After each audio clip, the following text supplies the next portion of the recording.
విష్ణు గారు మీరు చెప్పండి, మీ అభిప్రాయం ఏంటి? అసలు ఎందుకు వెళ్ళిపోయి ఉంటారు చంద్రబాబు గారి P4 సభ నుంచి? జనం నమ్మట్లేదా లేక ఇంకేదన్నా కారణమా? సార్ సార్ సార్ ఇప్పుడు ఈ P4 సభ చూసాం మనం. ఆయన ఉపన్యాసాలు గంటలు గంటలు, సంబంధం లేనటువంటి విషయాలు, గొప్పలు. ఆయన అసలు మొత్తం ఈ ఆంధ్రప్రదేశ్లో పేదరికాన్ని పోగొడతాము అని చెప్పిన ప్రగల్భాలు ఇవన్నీ చూస్తూ ఉంటే సామాన్యులకు కూడా ఇది జరిగే పనేనా అనుకుని ఈ ఉపన్యాసాల ఇది హోరు బరాయించలేక కొద్దిసేపు చూసిన తర్వాత ఎవరికి వాళ్ళే వెళ్ళిపోవడం జరిగింది. ఇదేంటంటే ఒక్క P4 సభలోనే కాదు, మొన్న మనం విజయవాడ నగరంలో జగన్మోహన్ రెడ్డి గారు ఇఫ్తార్కి వచ్చారు. తర్వాత మరుసటి రోజు ముఖ్యమంత్రిగా చంద్రబాబు నాయుడు గారు ఇఫ్తార్కి వచ్చారు. ఆ రెండు చోట్ల చూసిన తర్వాత కూడా మనకి వేరియేషన్ అర్థమైంది. అక్కడ తండోపతండాలుగా 10,000 మంది దాకా రోడ్లు మొత్తం అంతా నిండిపోతే ఇది వెలవెలపోయింది లోపల సభలో ఎవరు సరిగా లేక.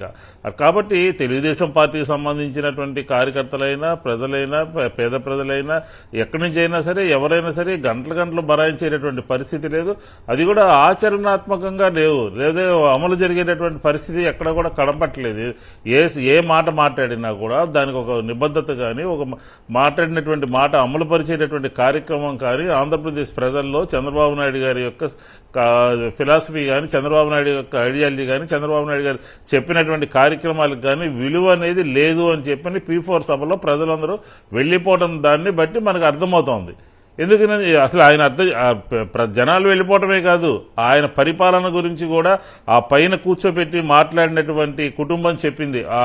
ఒక అతన్ని అడిగాడు, ఏంటి నువ్వేం చేస్తావు, నువ్వేంటి, నీ పిల్లలు ఏంటని.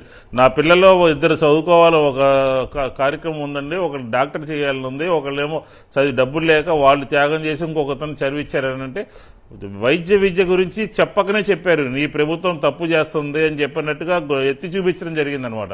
అక్కడ ఉన్నటువంటి ఆ కుటుంబం చదువుకోవడానికి డబ్బులు లేక మేము విద్యని ఒకరిని వదిలేసేసి ఒక అతను చదివిస్తున్నాము అన్నారు. అంటే 2 అంశాలు ప్రస్తావించారు. ఒకటేమో చదువుకోవడానికి ఆర్థికంగా ఇబ్బందులు పడుతున్నాము అన్నారు. అంటే నువ్వు చెప్పినటువంటి మాట, నువ్వు చెప్పినటువంటి ఎన్నికల హామీ, ఫీజు రియంబర్స్మెంట్ కానీ లేకపోతే మిగతా సంబంధించినటువంటి విషయాలు కానీ ఆంధ్రప్రదేశ్లో అమలు జరగట్లేదు, మా కుటుంబంలో ఒక అతను త్యాగం చేసాము, ఒక పిల్లతో చదివిస్తున్నాము అని చెప్పినారు. అలాగే వైద్య విద్య చదువుకోవాలని అంటే అప్పటికైనా ఆయన అర్థం చేసుకుని దానికి సమాధానం చెప్తారేమో అని ఆ సభ చూసిన వాళ్ళందరూ కూడా ఎక్స్పెక్ట్ చేశారు. ఆంధ్రప్రదేశ్లో వైద్య కళాశాలలు ఏ రకంగా సీట్లన్నీ కూడా రాష్ట్ర ప్రభుత్వమే స్వయంగా ఉత్తరం రాసి వదులుకున్నదో అక్కడ మనకి ప్రజల యొక్క నాడి, ఈ విద్యార్థుల యొక్క నాడి, తల్లిదండ్రుల యొక్క ఆర్థిక పరిస్థితి ఆ సభలో పైన ప్రతిబింబించింది, కింద కూడా ప్రతిబింబించింది. కింద ఏంటంటే అమలు జరిగేటటువంటి పరిస్థితి లేదని ప్రజలు వెళ్ళిపోయారు. పైనేమో నీ ప్రభుత్వ విధానాలు కరెక్ట్ కాదు, నీ విధానాల మూలంగా మేము బాధపడుతున్నామని చెప్పి అక్కడ ఉన్నటువంటి పాల్గొన్నటువంటి వారు తీసుకొచ్చినటువంటి కుటుంబాలే చెప్పినాయన్నమాట. కాబట్టి ఖచ్చితంగా వెళ్ళిపోవడంలో తప్పేం లేదు. అది ఏది కూడా అమలు జరగలేదు కదా, ఎన్నికల హామీలు అమలు జరగలేదు. ఎప్పుడు ఈ ప్రభుత్వము కొత్తగా వచ్చినట్టు కొత్తగా.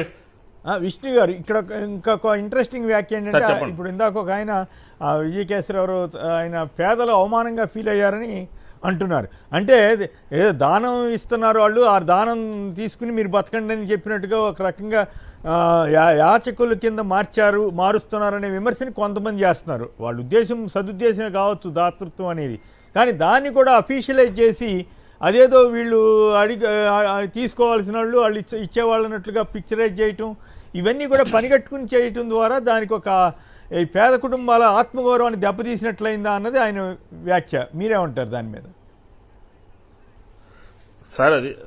అది కరెక్టే సార్. అది ఆ సభ ఆంధ్రప్రదేశ్లో డబ్బులు ఉన్నటువంటి వాళ్ళు, తర్వాత సమాజంలో ఆర్థికంగా ఇబ్బంది పడినటువంటి పేద కుటుంబాలని రెండింటినీ ఒక చోటకు చేర్చాలి అనేది ఒక ఇదిగా కనపడింది. ఆంధ్రప్రదేశ్లో డబ్బు ఉన్నటువంటి వాళ్ళు ఎవరైనా అంటే మెగా కృష్ణారెడ్డి గారు, తర్వాత సునీల్ గారు, తర్వాత గోయాంక గారు, వీళ్ళు ముగ్గురే కనపడ్డారు డయాస్ మీద. అలాగే కింద సంబంధించినటువంటి ఆ చుట్టుపక్కల ఉన్నటువంటి ప్రజలందరినీ కూడా, పేద ప్రజల్ని, ఆర్థికంగా ఇబ్బంది పడినటువంటి వాళ్ళని తీసుకొచ్చారు.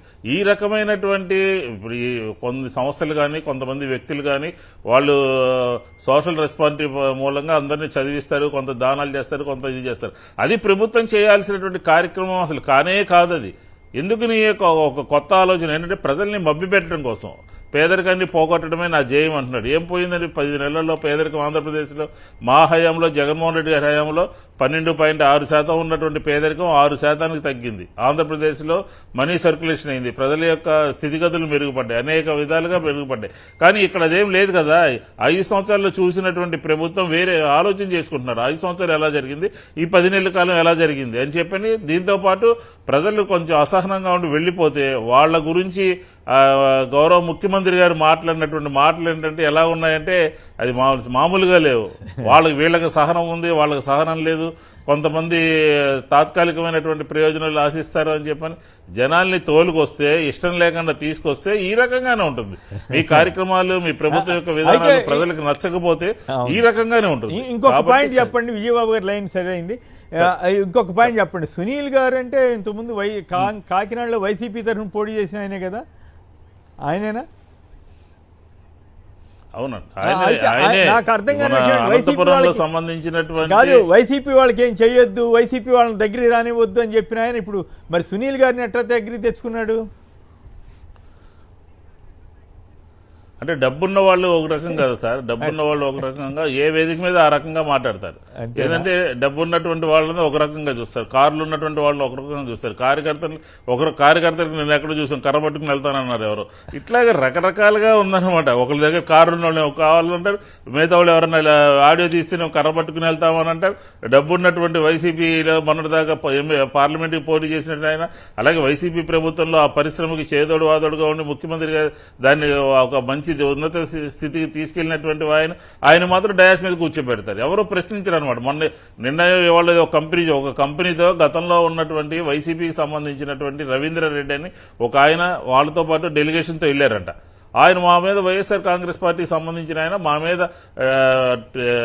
పోస్టులు పెట్టినటువంటి ఎలా తీసుకొస్తారని చెప్పని ఓఎస్డీ గారు, లోకేష్ గారు, ఓఎస్డీ గారు పెద్ద ఉత్తరం రాస్తే ఆంధ్రప్రదేశ్లో సంబంధించినటువంటి విషయాల మీద అతన్ని పక్కకు పెట్టినట్టుగా ఇవాళ పత్రికల్లో చూసాం మనం. మరి సునీల్ గారి పైన ఎలా కూర్చోబెట్టారు? వాళ్ళకి కావాల్సినట్టు అనమాట, వాళ్ళకి కావాల్సినట్టుగా థియరీ చెప్తా ఉన్నారు. ప్రజలు వినే పరిస్థితి లేక పక్కదారి పడుతున్నారు. ఎవరు బస్సు దగ్గరికి వాళ్ళు వెళ్ళారనమాట. అది కరెక్ట్ మీరు చెప్పింది.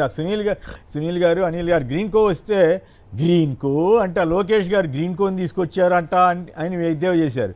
పవన్ కళ్యాణ్ గారు కూడా అసలు తెలుగుదేశం వాళ్ళు కానీ ఈనాడులో పేపర్లో కానీ గ్రీన్ కోకి వ్యతిరేకంగా ఎన్ని వార్తలు రాశారంటే ఆశ్చర్యం వేస్తుంది. అడవులు ఆక్రమించారని అదని పవన్ కళ్యాణ్ గారికి మొదట అట్లా అని తర్వాత వెళ్ళి అబ్బో గ్రీన్ కో అద్భుతం అన్నారు. మరి అదంతా జగన్ క్రెడిట్ కాదంట, మళ్ళీ క్రెడిట్ కాకుండా జాగ్రత్త పడటం.